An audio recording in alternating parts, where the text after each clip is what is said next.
In today's video, I'm going to teach you how to fix Scrollable Tooltip in Power BI. If you're hovering over your data and your tooltip shows a table that's cut off with a scroll bar you can't actually use, don't worry. That behavior usually means the tooltip page is simply too small for the amount of content you've placed inside. Tooltips in Power BI don't support scrolling by the user, so the goal is to make the tooltip canvas large enough for your table to display fully. Here's how to fix it. First, go to the tooltip page you've already set up for your visual.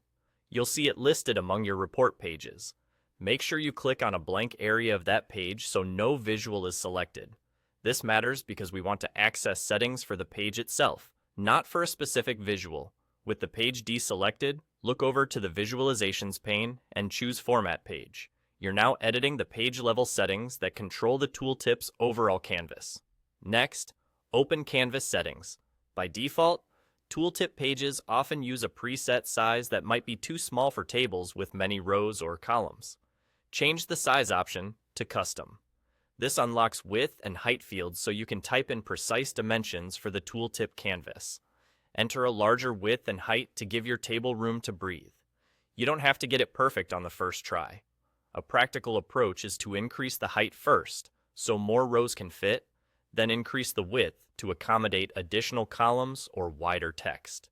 Adjust in sensible increments, then test the result by hovering over your visual again to see how the tooltip looks.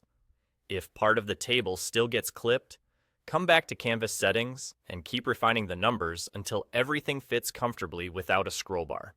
A couple of tips as you fine-tune the size: aim for enough padding around the table so labels and headers aren't pressed against the edges. Remember that different monitors and zoom levels can slightly affect how things appear, so give yourself a little extra space to keep it readable. Also, ensure you're resizing the page while nothing is selected. Otherwise, you might end up changing a visual's formatting instead of the tooltip canvas. Once you've dialed in the right width and height, that's it. Your tooltip will display the entire table without forcing a scroll, making it much easier for viewers to read and understand the data at a glance. Thanks for watching, and happy reporting.